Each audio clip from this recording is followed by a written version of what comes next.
Assalomu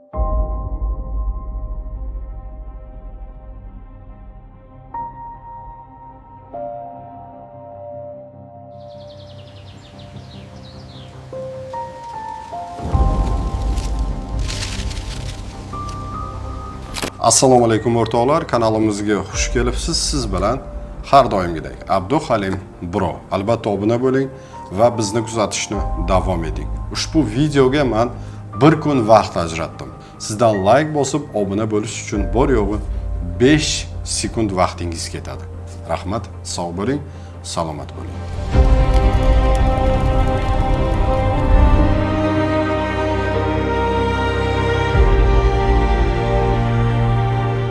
O'zbekistonda yer qimirlaydi. Bu meni gapim emas. Bu BMTning gapi. BMT Markaziy Osiyoni zilzilaga tayyor turishga chaqirdi. Tashkilot zilzilalar tabiiy ofatlar orasida eng ko'p qurbonlarga sabab bo'lishini ta'kidlab, mintaqa davlatlarini tayyorgarlikni kuchaytirishga chaqirdi. BMT ma'lumotlariga ko'ra, O'zbekistonning ayrim hududlari, shuningdek Qirg'iziston, Tojikiston, Qozog'iston va Turkmanistonning ayrim qismlari seysmik xavfi yuqori bo'lgan zonalarda joylashgan. Ayniqsa Farg'ona vodiysi eng zaif hududlardan biri sifatida qayd etilgan. Hurmatli o'rtoqlar, tashkilot qayd etishicha 2023-yilda Turkiya va Suriyada yuz bergan vayronkor zilzilalar bunday ofatlarga oldindan tayyor turish qanchalik zarurligini va muhimligini yana bir bor ko'rsatadi. Ha o'rtoqlar, hurmatli do'stlar, nima bo'lgan taqdirda ham avvalo Alloh, boshga tushganni ko'z ko'radi, lekin vahima qilishga o'rin yo'q menimcha. Yana bilmadim, Allohu a'lam. Ulfat Nurmatovning video chiqishini ko'ramiz. Marhamat. So'nggi paytdagi ommaviy axborot vositalarida tarqalayotgan bo'lgan xabarlar o'sha Farg'ona vodiysida shunday kuchli zilzila bo'lish ehtimoli bor ekan. Shunaqa yirik yer yorulari bor ekanki, bularni seysmik imkoniyati yuqori ekan degan vahimali xabarlar tarqalib kelyapti. Endi bu vahimali narsalarni e'tiborga olmasligimiz kerak, chunki bizning hududimiz o'zi seysmik faol hudud. O'zbekiston Fanlar akademiyasi Seysmologiya instituti laboratoriya mudiri Ulfat Nurmatovning ma'lumot berishicha, ijtimoiy tarmoqlarda Farg'ona vodiysida yaqin vaqt ichida kuchli zilzila sodir bo'lishi haqida tarqalayotgan xabarlar asossiz. Mutaxassislar aholini vahimaga tushmaslikka chaqirmoqda. Chunki respublika bo'yicha seysmik vaziyat doimiy ilmiy kuzatuv ostida bo'lib, bunday xavotirli ma'lumotlarni tasdiqlovchi asoslar mavjud emas. Boshga tushganni ko'z ko'rar. Vallohu alam. Hurmatli do'stlar, bir narsani unutmanglar. Dunyoda ikkita narsani umuman aniqlashni iloji yo'q. Bu birinchisi albatta yer qimirlashi va tornado.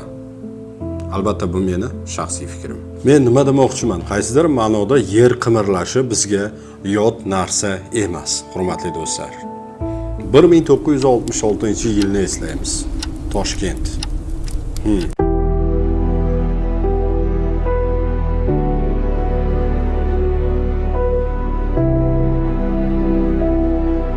1966-yilda Toshkentni larzaga solgan dahshatli zilzila.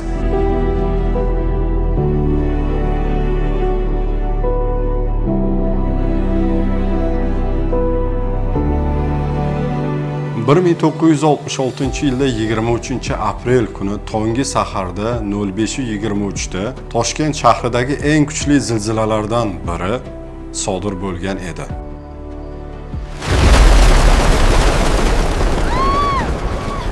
Tezroq, bu yoqqa qaranglar. Hamma omonmi? Zilzilaning magnitudasi 5.2 va 5.3 bo'lgan bo'lsa-da, lekin yer yuzidagi silkinish kuchi 8 va 9 ballarga yetgan.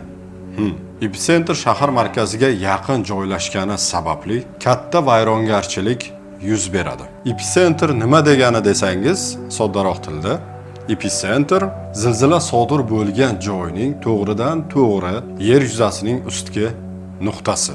Atagi 10-12 soniya davom etgan kuchli zilzila minglab binolarga zarar yetkazdi. 78 ming oila, ya'ni 300 mingdan ortiq odam uy-joysiz qoldi. Shunga qaramay zilzilaning vertikal xususiyati tufayli qurbonlar soni nisbatan kam bo'lib, 8 kishi halok bo'lgan va yuzlab odamlar jarohat olgan. Bu fojiadan keyin butun sobiq ittifoq bo'ylab quruvchilar Toshkentga yordamga kelishdi. Oradan atagi 3,5 yil o'tib, shahar deyarli qayta tiklandi va bugungi zamonaviy Toshkentning shakllanishiga aynan shu voqea katta ta'sir ko'rsatadi. Sizningcha shunday kuchli zilzila bugun hozirgi vaqtda sodir bo'lsa, shahar bunga qay darajada tayyor? Fikringizni izohlarda yozing va albatta shunga o'xshagan videolarni o'tkazib yubormaslik uchun kanalimizga obuna bo'lib qo'ying. Hurmatli qadrdonlarim, vatandoshlarim, bir vatandoshingizni qo'llab-quvvatlang. Ushbu videoga men bir kun vaqtimni sarfladim. Sizdan obuna bo'lib, like bosib, izoh qoldirish uchun bor yo'g'i 10 sekund vaqtingiz ketadi. Rahmat, sog' bo'ling, salomat bo'ling. Kanalimizni kuzatishni davom eting.